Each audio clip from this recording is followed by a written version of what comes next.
Bienvenidos a el desenlace de lo que fue el caníbal de Milwaukee. ¿Cómo lo agarraron?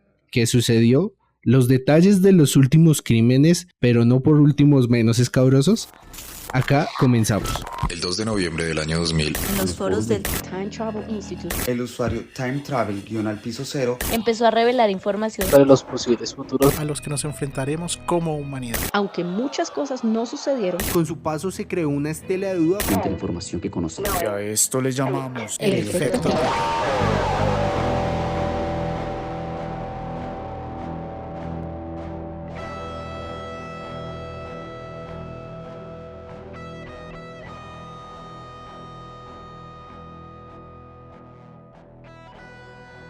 Volviendo al dato creepy, su segunda víctima, Steve Tauomi, de 24 años.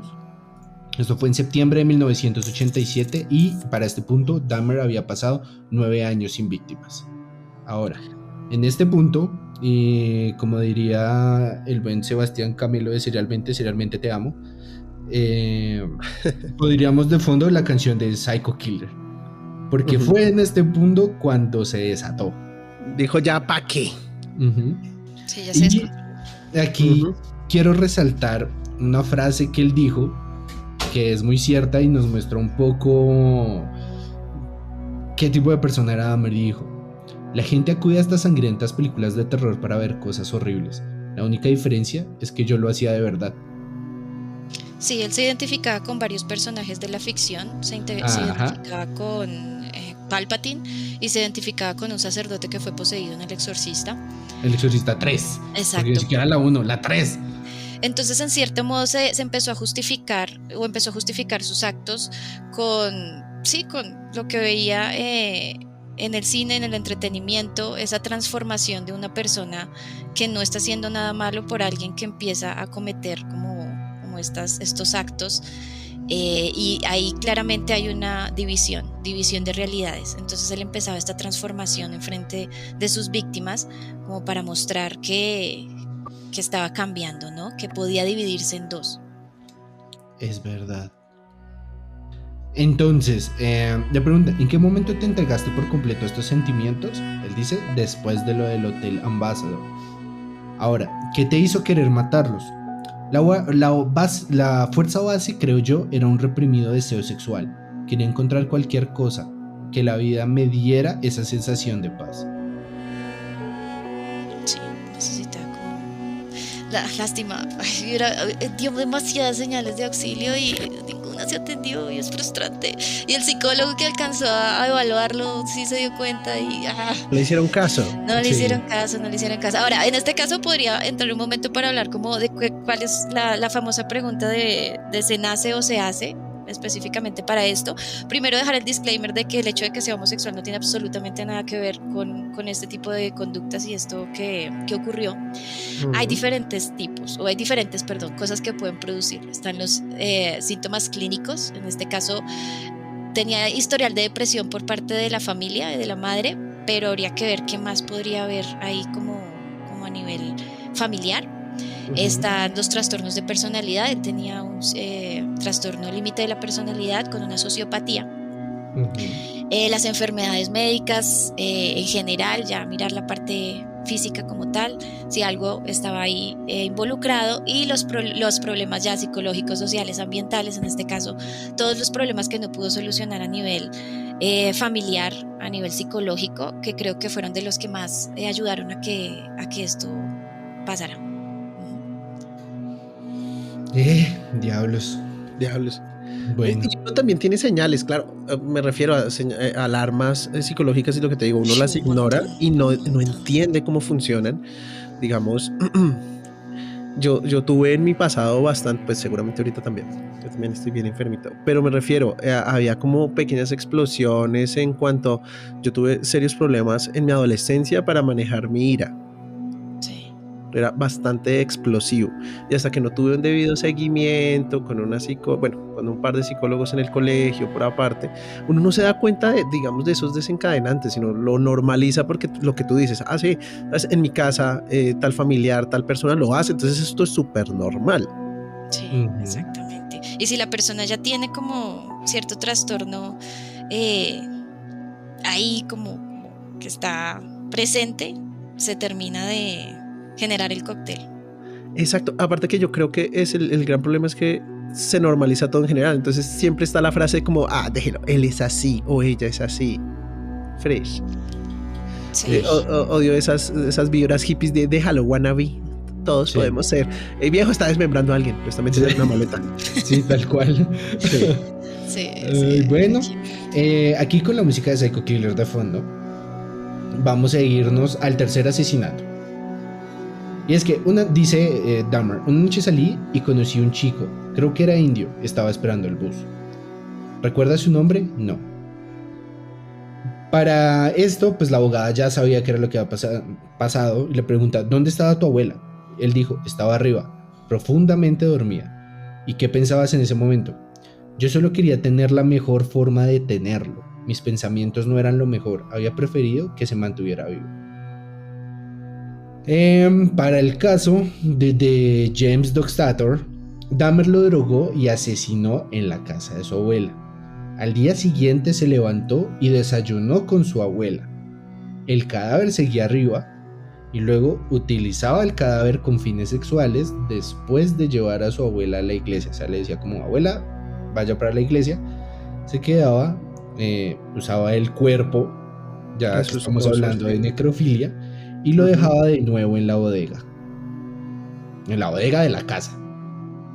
Ahora, si bien estos ya son datos terriblemente escabrosos, cabe aclarar que James Doxtator en ese momento tenía 14 años. Sí, a él no le importaba la edad realmente. Él sí cometió bastantes crímenes con menores. Y sí, aquí se zafó completamente de la realidad. Y estaba consciente de que estaba mal, pero la disonancia que tenía también la dejó pero llevar. Le gustaba. Sí, era el resultado final lo que él buscaba. Yo creo que él varias veces decía en sus entrevistas que se sentía mal, que preferiría que quedaran vivos, pero pues, como, ¿sabes? Es que quiero hacerte cuando estés muerto esto y esto y como que disfrutar de tus entrañas, pero es que no sé cómo hacerlo cuando estés vivo, ¿sabes? Y aquí no hay sadismo. En este caso habría que dividir entre la sociopatía y la psicopatía. Un sociópata y un psicópata tienen actitudes distintas.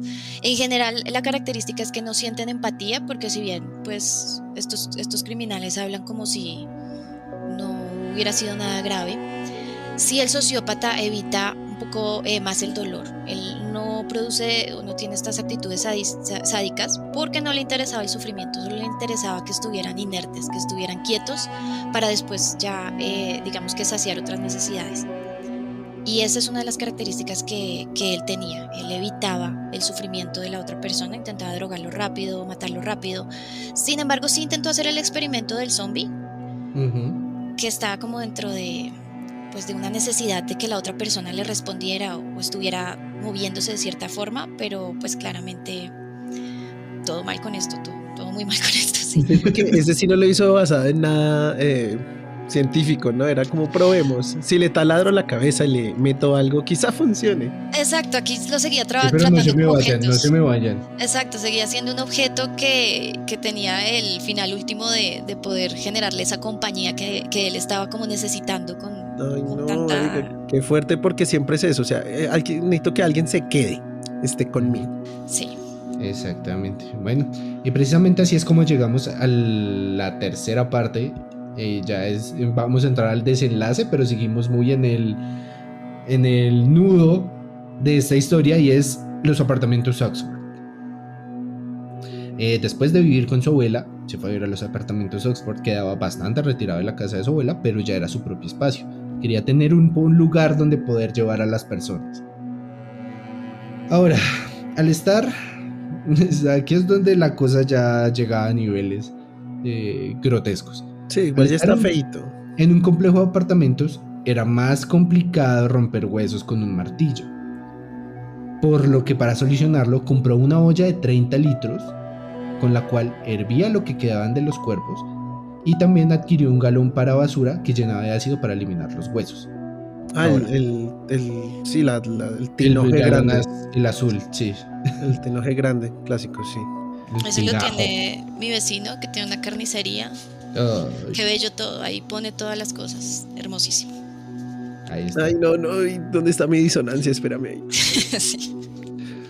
Sí, llegamos al cuarto asesinato y con el cuarto asesinato vamos a explicarles el modus operandi que usó Jeffrey Dahmer para todos los asesinatos de ahí al siguiente, con variaciones que les iré contando en el camino. Entonces, a este punto Dahmer ya tenía un modus operandi específico. Abordaba a los jóvenes con una cámara Polaroid y los convencía de hacerse fotos a cambio de $50 o $100, variaba el precio según el marrano. Luego de que aceptaran, los llevaba a su casa, los drogaba, como había hecho siempre, y luego los estrangulaba. Después eliminaba la evidencia blanqueando los huesos y hirviéndolos, y luego se hacía de lo que quería con ácido. Guardaba lo que más le gustaba y fue cuando empezó a experimentar con comerse algunas partes. Porque era como su forma de mantenerlos para sí, ¿no? Como poseerlos Exactamente. finalmente, ¿no? Y esto fue lo que hizo con Richard Guerrero, de 27 años, en marzo de 1988. De por sí, cuando se encontraron todas las cosas, la cabeza de Richard Guerrero, bueno, el cráneo, era una de las que aún conservaba. Sí, él quería quedarse con algo, como que sentía también ese malestar de dejarlos al olvido y quería quedarse con alguna especie de recuerdo para mantenerlos cerca. ¿Cuál? Esa fue su cuarta víctima. Ahora, es importante que tengamos en cuenta las fechas porque esto fue en marzo de 1988. Un año después, vamos al quinto asesinato. Esto cada vez se pone peor. Sí. Dice Jeffrey, tenía una cara hermosa, así que le corté la cabeza y la puse en un balde grande con acetona. Eso preservó la cabeza. Aparte de eso, también guardó los genitales en un casillero de su trabajo. Parce, es que no entiendo cómo es que no se daban cuenta de las cosas. Sí, y póngale como que eso no tiene sentido ni para él, porque le decían, ¿por qué lo hacías? Y él decía, quizás sentía que quería preservarlo. Sí, Y pero... Dilo. La abogada le decía, ¿y qué esperabas que sucediera preservándolo? Y él decía, no lo sé, quería que volvieran a ser como era antes. Y aún te excitaban, y decía, no, ya no tanto. Ya no me prenden. Pero venga la disonancia cognitiva ahí que va a ser el tema. ¿No les parece que es lo mismo a cuando los cazadores cazan un animal y lo cuelgan en la pared? Sí, lo dice Can. Es la misma cosa. Es lo mismo porque uno siente, uno escucha. Es como un trofeo. Exacto, es el trofeo, pero no solamente eso, porque dicen que representa, ¿sabes? No sé, si tiene la cabeza el león, es como, oh, sí, su poderío, su belleza, pero es eso, como que ellos quisieran que estuviera vivo, pero, marica, ¿para qué lo mataste? Entonces... Y es la misma respuesta de Dahmer, es como quisiera tenerlo ahí como si siguiera vivo, la misma cosa. Realmente yo no veo la diferencia ahí, digamos, en ese sentido. Obviamente una cosa es el ser humano y otra cosa es un animal, pero en cuanto a ese deseo de matar y de preservar y dejar expuesto, sí me parece muy similar. Sí. Tal cual. Bueno, al que le hizo esto fue a Anthony Sears, tenía 24 años. Esto fue en marzo de 1989. Ahora pasamos a mayo del 90, otro año después. Iba como de añito, ¿no? Ya estaba aumentando. Este punto era de año. Antes fue de 9 años, luego este fue de año. Y pasamos a este, es el sexto asesinato. Ed cayó en el mismo modus operandi de Dahmer, sino que con el sexto asesinato cabe resaltar que fue la primer víctima a la que él fotografió con un proceso, es decir, él fotografió antes cuando les decía $50 por las fotos, que eran poses y demás, durante, que pues era así cuando ya estaban dormidos y cuando estaba él en sus procesos de abrirlos, cortarlos, y después cuando ya estaban o disecados o muertos o las partes. El primero con el que hizo eso fue Raymond Smith, de 32 años. Eso fue en mayo del 90 y fue su sexto asesinato. Ahora, aquí ya podemos ver un salto. Y es que eso fue en mayo del 90. Pero en junio, que fue el mes siguiente del 90, fue su séptimo asesinato. Edward Smith, de 27 años, con el mismo modus operandi. Pasamos a septiembre también del 90, con su octavo asesinato, fue Ernest Miller, de 22 años. Y al noveno, en septiembre de 1990, hizo 4 en un año, que fue David Thomas, de 22 años. Ahora, Sí. con David fue la primera vez que él dijo que aclaró que no sentía atracción hacia David. Así que se deshizo de la totalidad del cuerpo. O sea, no quedó No nada. se quedó de él. con nada. Nada. O sea, no quedó nada. Se deshizo de todo. Pero ¿por qué lo habrá matado entonces si no tenía como un vínculo? Ya es por la experiencia solamente. Sí, Exactamente. la manía. Ajá. Y porque ya vimos que tenía, ya en este fue el cuarto en un año. Sí. Año ocupado el del 90. Sí. Y eso fue septiembre de 1990, que fue el último de David Thomas, de 22 años. Ahora, el siguiente, el 10º asesinato, Curtis Strauder, de 17 años, fue en febrero del 91. O sea, Sí, si bien mató 2 el mismo mes, esperó otros 3 meses y volvió a matar en febrero del 91. Y aquí pasamos a otro dato que también requiere contexto, y es el 11º asesinato. El 11º asesinato fue Errol Lindsay, tenía 19 años, abril del 91. Fue todo febrero, marzo, abril, 2 meses después. Ahora, ¿qué pasa con Errol? Errol fue la primer víctima con la que experimentó la cantidad de drogas necesarias para dejar a su víctima como un zombie. Aquí fue cuando empezó a experimentar con el tema para armar zombies. Sí, pero para este punto cabe aclarar que Errol no era un desconocido. Con Errol ya venía hablando de tiempo. Bueno, hablando es...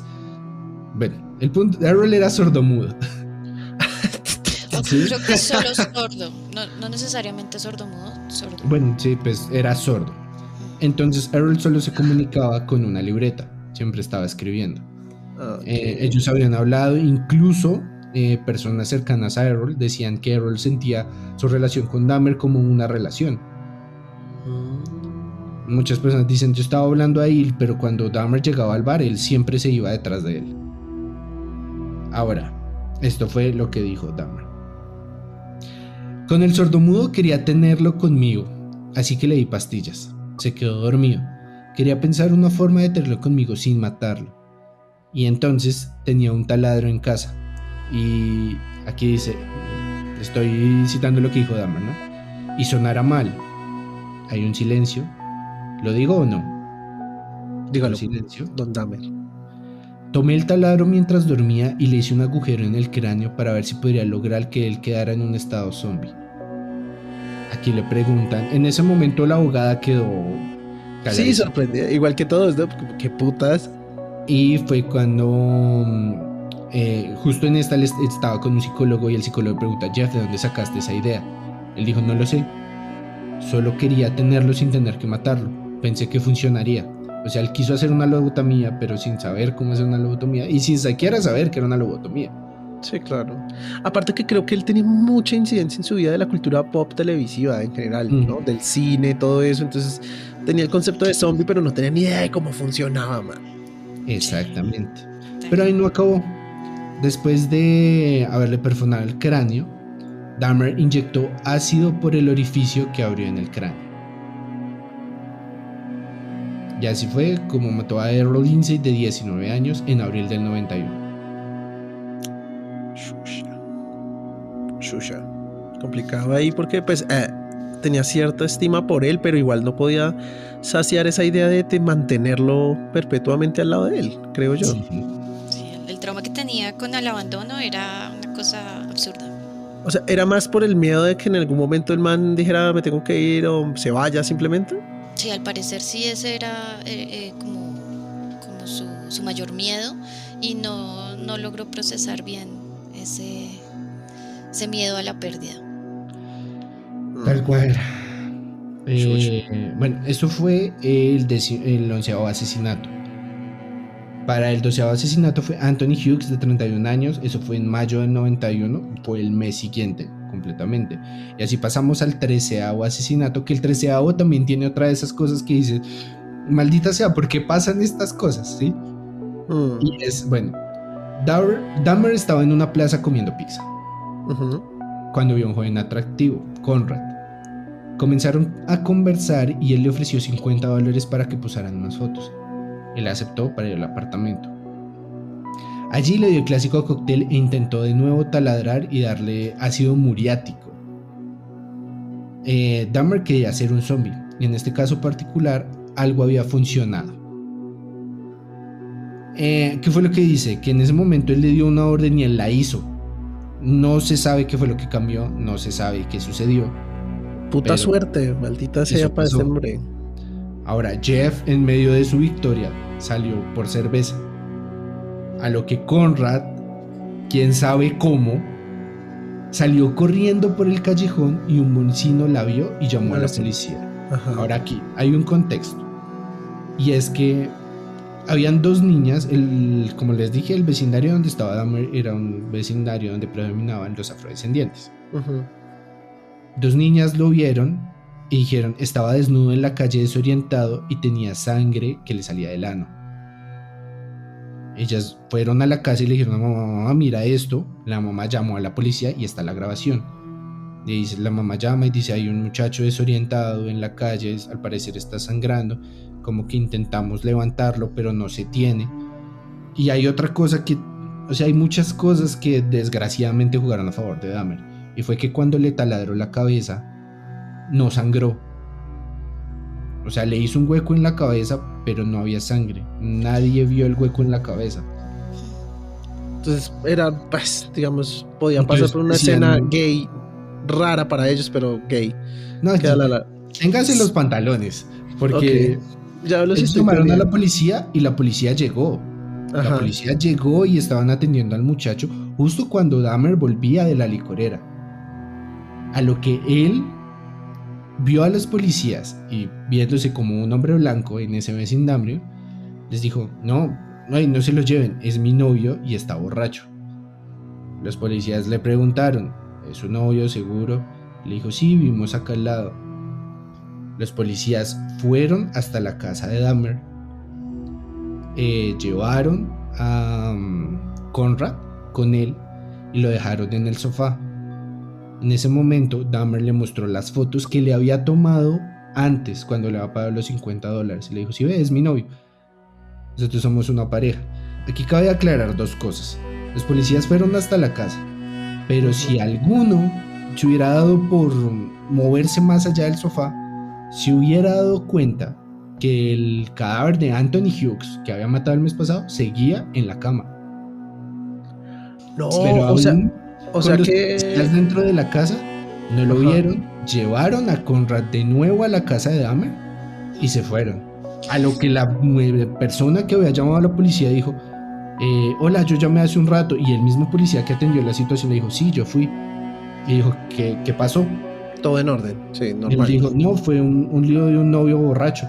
Y yo le dije, ella le dijo, un novio borracho, ese niño se veía bastante mal y ya estaba sangrando. Ah, sí, porque Conrad tenía 14, ¿no? Exactamente. Era un menor de edad. Ella Y insistía él en que era un menor de edad. exacto, él le decía, y el policía le dijo, no, ya era un hombre. Le dijo, no parecía un hombre. No pidieron documentos, no pidieron nada. Nada. O sea, Sí. no pidieron nada. En la serie sugieren que también pudo haber cierta homofobia, porque estábamos en una época en la que el SIDA estaba atacando fuertemente a la comunidad. Y pues muy probablemente también pudo haber tenido, no sé qué tan real haya sido ya como tal, pero sí había cierta como los policías querían irse, ¿no? Y sí, muy probablemente sí tuvo que ver como el hecho de que él estuviera hablando de una pareja homosexual y como este tipo de cosas para que los policías como que intentaran alejarse y no entrar Sí, no más prestarle allá. mucha atención. Sí, como... Ujú. Sí, eso me parece que Exactamente. podría haber pasado. Después de eso, Dahmer usó el ácido usé el ácido otra vez, pero la segunda inyección ya fue demasiado. Y aquí hay un dato terrible y fue lo que les dije acerca de, estamos en el 91. 3 años antes, cuando había sido denunciado por abuso sexual, la denuncia de abuso sexual había sido de el hermano mayor de Conrad. O sea, Dahmer abusó del hermano sexual de Conrad 3 años atrás y luego mató a Conrad en el 91. Ah, pucha. O sea, eso fue... O sea, ese man acabó con una familia y incluso él lo dice. O sea, para mí fue igual de chocante porque no sabía que había relación entre ellos dos. Y era su hermano mayor.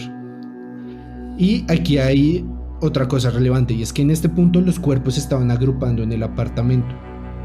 Él decía, ¿por qué no te deshiciste de un cadáver antes de ir por otro? Dahmer le responda, la verdad necesitaba esa emoción. ¿De tener varios en la casa? No, la emoción de matar a alguien. Pero si era de matar, porque yo entendía que no era tanto la idea de matar, sino como de poseer. Pero no sé si eso desencadenaba lo de matar. La compulsión ya se volvió casi una compulsión, la necesidad de como de tener este ritual. Exactamente. Para este punto también tuvo un inconveniente en su edificio de apartamentos y fue que los cuerpos empezaron a oler. Entonces, su vecino, como mencionó Alex antes, un vecino con el que el vecino creía que habían entablado una relación, pero pues Dahmer solamente lo veía así, incluso muchas veces cuando él iba a golpearle, veía cómo él miraba por el ojo de la puerta y luego se iba, o sea, ni siquiera le abría. La esposa empezó a decir, huele demasiado mal, y me puse a oler las entradas de las puertas y vi en el apartamento de Dahmer. Un día volviendo ella se quedó así con una silla en el pasillo esperando a que llegara y la reclamó. Él dijo, no, mi refrigerador se había dañado y la carne se había dañado. Eso era lo que olía. A lo que Dahmer compró un congelador más grande y lo puso en su puerta, pero dándose cuenta de eso, también compró un juego de cámaras de seguridad y las instaló para que la gente no se acercara a su apartamento. Las cámaras no funcionaban. Era solo para hacer el paro. Exactamente. Cosa que será muy relevante después. Ok. Ese fue el 13º de asesinato. Ahora vamos al 14º asesinato, que tiene relevante este también. El 14º asesinato fue la muerte de Matt Turner, de 20 años, en junio del 91. El de Conrad Sin Thompson Ford fue en mayo, este fue en junio. El de Matt Turner del 91, y fue el torso de Turner el que la policía recuperó más tarde en el bidón de 57 galones llenos de ácido, ese bidón azul. Ahí estaba el torso. Ok. Después de eso, con el mismo modus operandi, fue el 15º asesinato de Jeremiah Weinberg, 23 años, julio. Ya estamos viendo que está asesinando uno por mes. El 16º, que fue el de Oliver Lacey, 24 años. Fue la cabeza de Oliver Lacey, fue la que encontraron en el refrigerador. Eso fue en julio del 91. Y el 17º, último asesinato, fue de Joseph Brennahoff, 25 años, julio del 91. O sea, eso los hizo en el mismo mes. Exactamente, hubo 3 en el mismo mes. Y como te dije, ya estaba así como el desatado en la cantidad, ya no sabía dónde ponerlos. Y fue así como llegamos al desenlace, muchachos. Ha sido un episodio de cargar, pero vamos a llegar al cómo cayó Jeffrey Dahmer. Y es que en un punto, esa sensación de tener el control de las personas, o esa sensación que le daba poder manipularlo, seguramente para él ya estaba llegando a un punto en, bueno, si ya intenté taladrando por acá, vamos a taladrar por acá a ver qué pasa. A este punto, él ya lo había llevado a otro plano. Y ese otro plano es que él incluso estaba pensando en hacer un altar.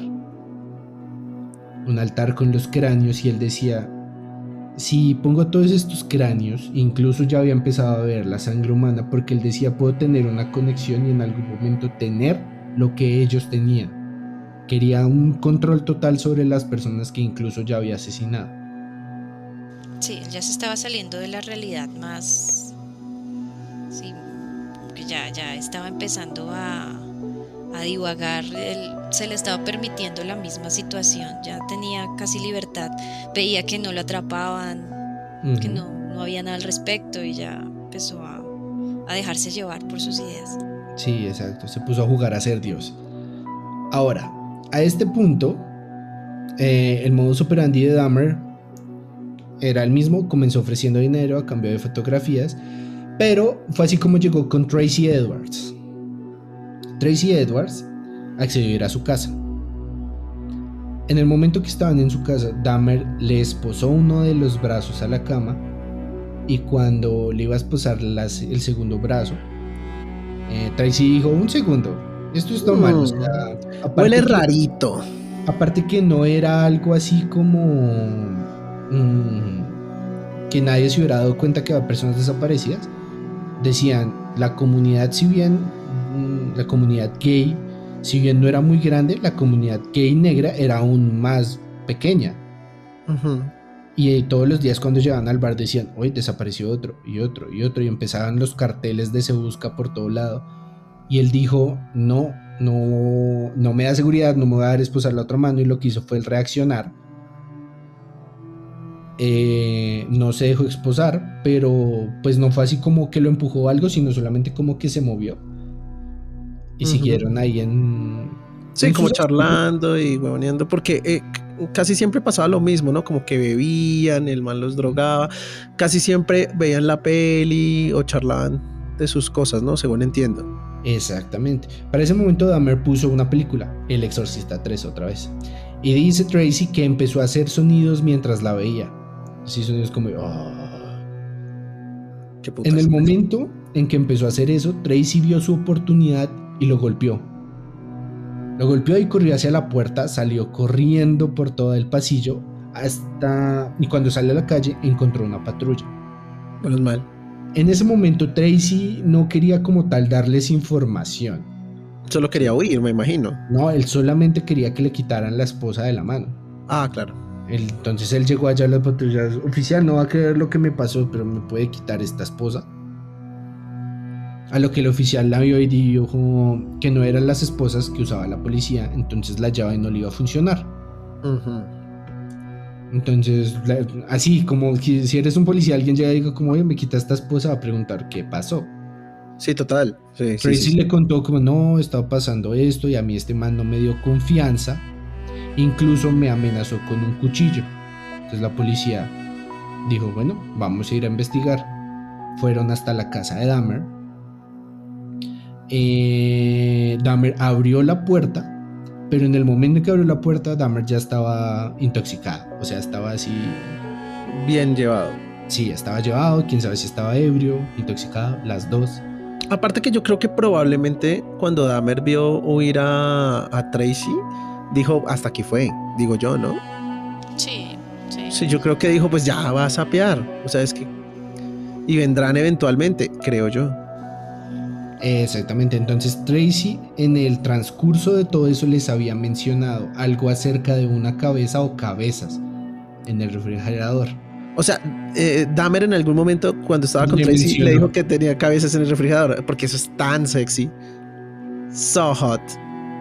Sí, o sea, es como este impulso de vea lo que yo hago. O sea, Ok. seguramente le estaba contando acerca de eso. Pues sí, Entonces, claro. Los policías escucharon eso, Dahmer los dejó entrar a la casa y fue cuando el policía abrió la puerta y vio cómo las cabezas estaban ahí. En el Literal, refrigerador. cuando abrías la puerta había una cabeza en el refrigerador. Ah, pues abría la puerta del refrigerador. Ujú. Ah, ok. Y la cabeza estaba ahí y es como esto que sucede siempre en las películas y en la investigación lo cuenta. El policía que abrió la cabeza quedó súper traumado, o sea, se retiró de la fuerza y no se supo más de él. No, pues es que es una imagen aterradora. Yo creo que nadie que la vea pues queda bien, digo yo. Sí, claro, y aparte incluso en el último link ahí está, pero es algo demasiado morboso. Sí, no lo pongamos. Sí, no, igual no podemos. Gracias. Entonces, para este punto, los oficiales lo arrestaron y Dahmer fue llevado bajo custodia en ese momento. Aquí cabe aclarar que se lo llevaron y desde ese momento Dahmer nunca negó nada. Él nunca dijo como no sé de qué están hablando. E incluso cuando el abogado llegó y le dijo: Dahmer, te aconsejo que no hables, él siempre habló de lo que tenía y firmaba las declaraciones. Sí, lo que te digo, yo creo que él ya dijo, pues ya que, Sí. digo yo. Sí, realmente su proceso sí era de alguien que estaba constantemente buscando como esa ayuda. Ya al final, cuando se dio cuenta de que básicamente nadie le iba a prestar atención, pues se dejó llevar, pero sí en muchas oportunidades quiso comunicarse, quiso como que expresar, intentar explicar sus sentimientos, sus pensamientos, y pues hasta que ya lo atraparon pudo, como que tuvo esa posibilidad de empezar a procesar en compañía de alguien más como ese tipo de ideas y de acciones que tuvo. Exactamente. Ujú. Esta parte que les voy a contar es más llevada hacia el punto de vista de las personas que llevaron el caso, que es como para darle un cierre y pues para que entiendan qué fue lo que veían, ¿no? Porque mucha gente, habían muchos asesinatos y mucha gente desaparecía, pero nadie pensó que fuera una sola persona. Ahora, los patólogos forenses estaban acostumbrados a ver traumas, pero se veía en la escena, cuentan los detectives, que era distinto. Sabían que estaban frente al mal, un sentimiento de depravación humana. Se tenía la sensación de que no era una escena del crimen, se estaba desmantelando el museo de Dahmer. Ahora, ¿por qué estaban desmantelando el museo? Porque al día que lo cogieron, estamos hablando del 91, Ujú. en el apartamento de Dahmer habían genitales disecados, cabello humano, bolsas de plástico con tejido, un corazón humano y varios tipos de músculo. En el dormitorio habían 3 esqueletos intactos que habían sido decapitados y 11 cráneos humanos. En la habitación también había un gran tanque plástico que el detective sacudió y estaba pesado, por lo que llamó a residuos especiales por si había algún tipo de químico. Ya sabemos que en ese todavía se encontraba el torso de una de sus víctimas. Ujú. Era el galón de ácido, se encargaba de disolver los huesos ahí y luego tirar lo que quedaba al inodoro.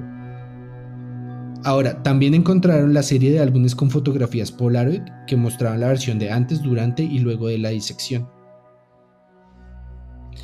Y para este punto, pues la policía quedó como, pues nadie pensó esto, e intentaban armar los cuerpos para decirle a Dahmer como, recuerda cuál es el nombre de este, y así poder darle como Sí, tranquilidad a las sí, víctimas y y pues nombre a intentar los hilar. cadáveres, porque pues Total. Ven, también decían que en el 91 no había como muchas formas de investigar a alguien, no había como, bueno, sí total, había varias más sofisticadas, pero no tantas como hay hoy en día.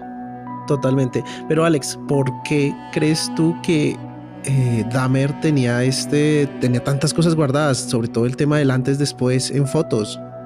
Sí, el proceso. Siento que igual sí Mm, tenía como cierto deseo de analizar como este proceso, porque desde niño se le veía como, sí, como esta, no sé, hobby, podríamos decir, o este interés por, por analizar como el interior y cómo funcionaban los cuerpos, y esto siento que se unió como con esta situación a nivel psicológico, a nivel mental. Entonces a hacer como el registro completo ya se volvió casi un hobby de tiempo completo, en donde intentaba hacer el registro de toda la situación, así como, sí, como cuando uno se apasiona con un tema en particular y quiere hacer todo de A a la Z, el proceso completo. Entonces siento que sí se volvió más como la necesidad de tener todo el registro y poder no dejar nada de lado, ¿no? Más allá de lo que habíamos dicho antes, de mantener como los cuerpos para pues no olvidar a cada una de estas personas, también el proceso de cómo se hacía ya en cuanto a, sí, a su interés particular. Creo que se unieron estas dos cosas en todo sí, en todo mm. este caso. O sea, era para llevar un registro de estas cosas que él al fin y al cabo era lo que pues era su modo de vida.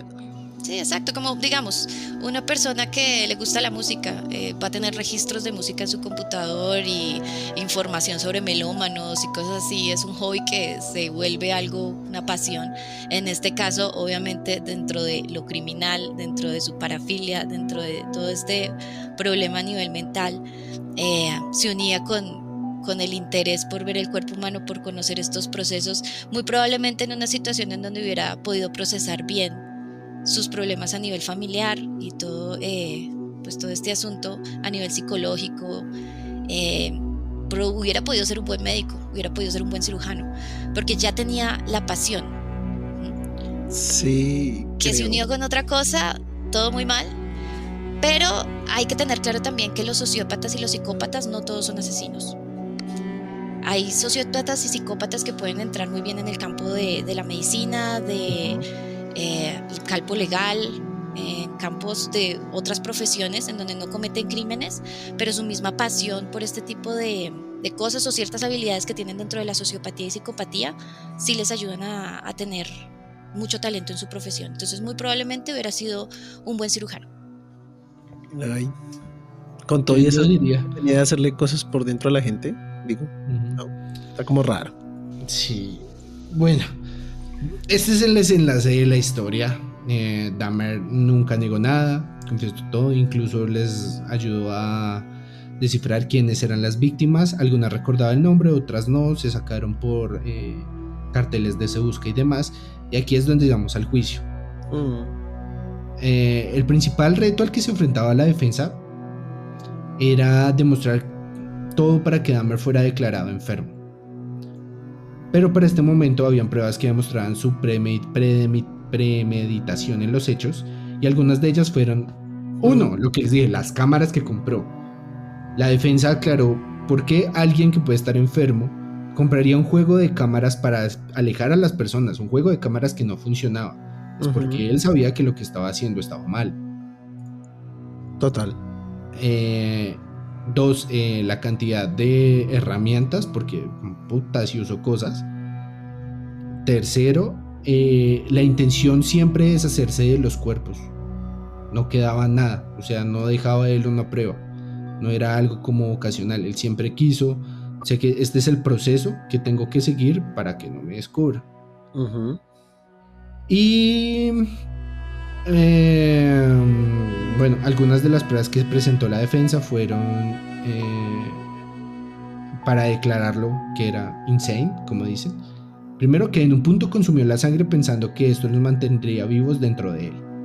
Segundo, él dice: tengo un pedestal negro, tenía una tapa negra y redonda, colocaba los cráneos en su alrededor, lo tenía como un recuerdo de las personas, era mi propio mundo privado, es el mayor control que puedes tener.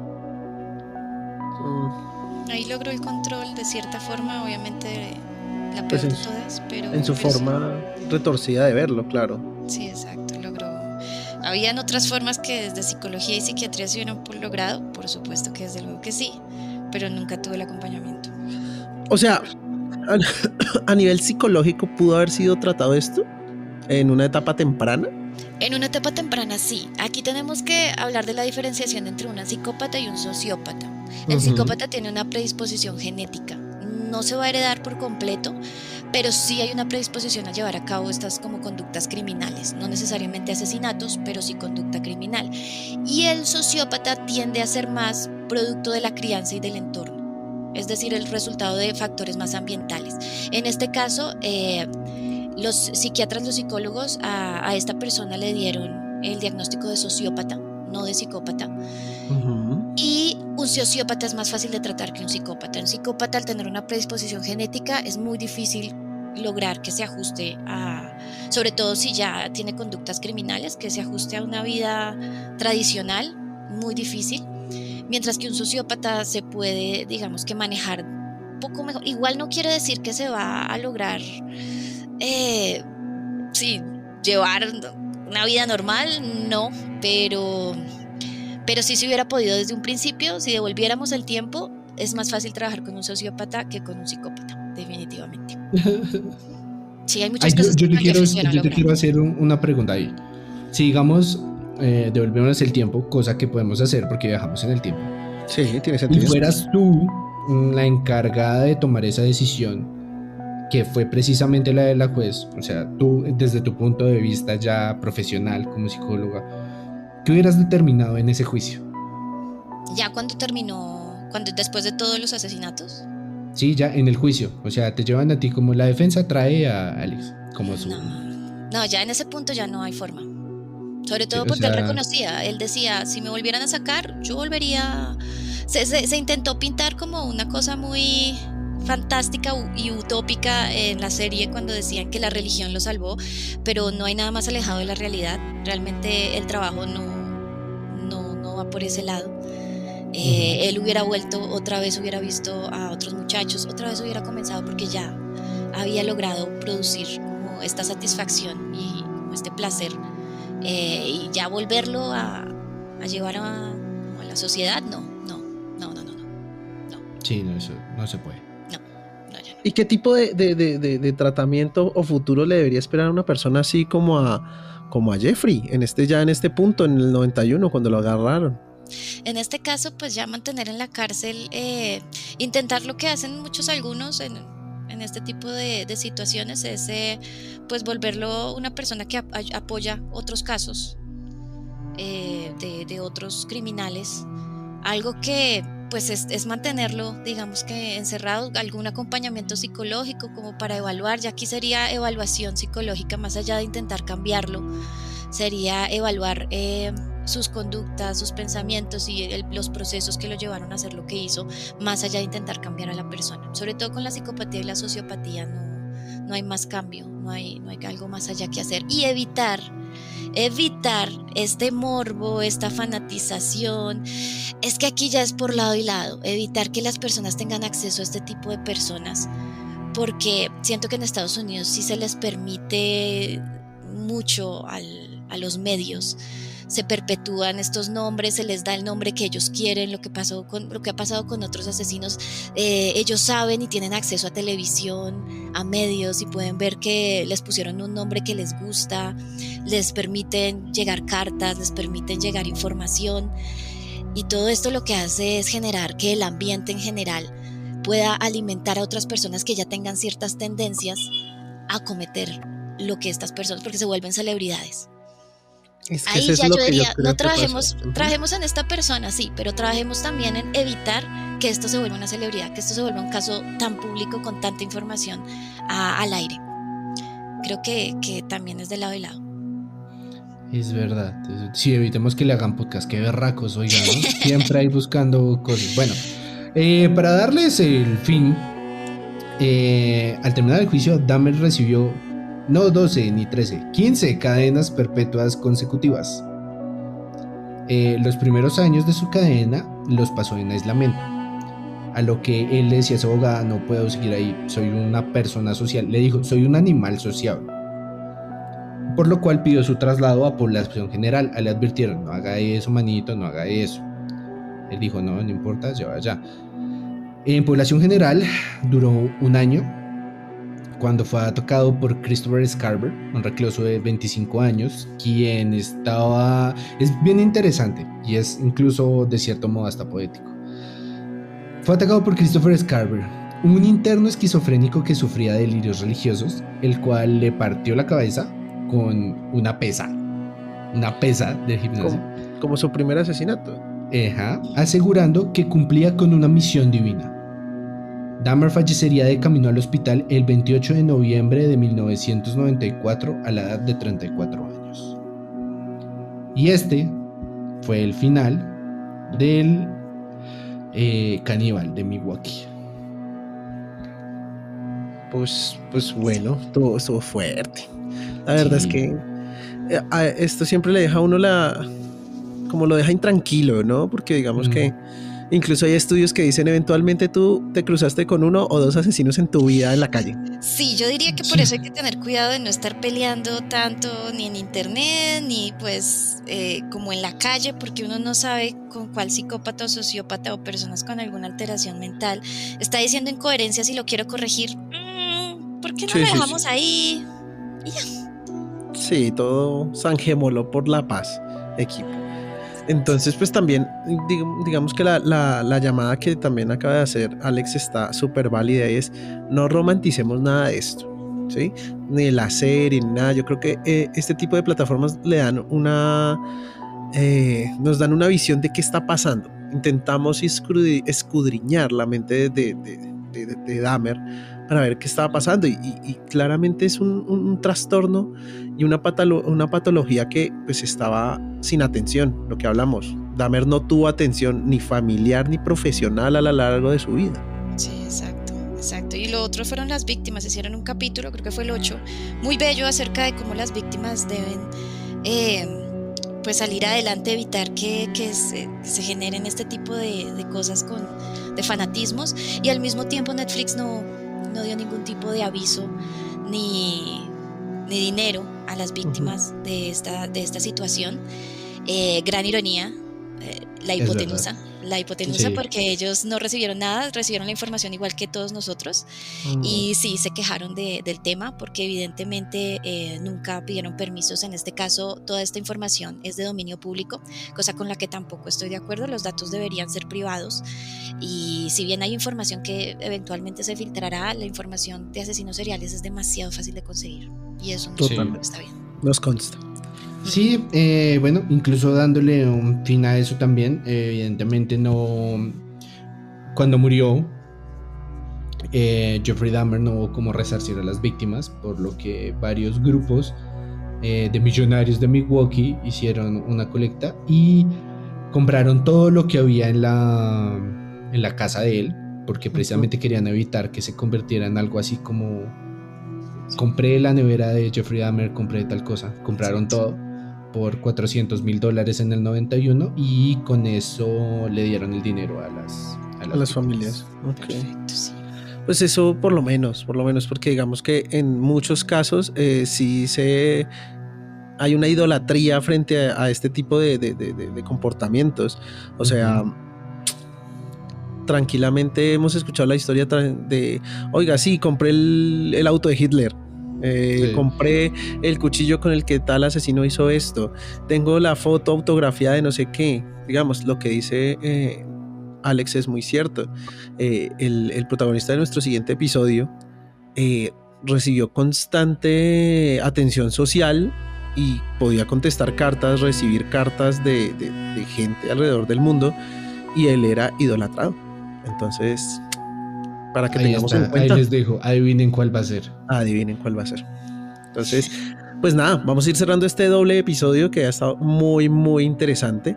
Y pues nada, muchísimas gracias por habernos seguido. Muchísimas gracias a Alex por acompañarnos. Nos ayuda a dilucidar un poquito, a decir, bueno, sí, yo también soy un animal de observación, pero tampoco así.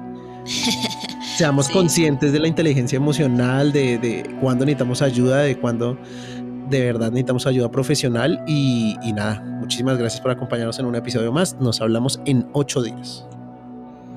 Así es, nos vemos el jueves. Un placer estar con ustedes y gracias por estar en el que rompió el récord, hacer el episodio más largo del efecto Twitter. Sí, Muchísimas gracias por estar acá y nos vemos en el siguiente.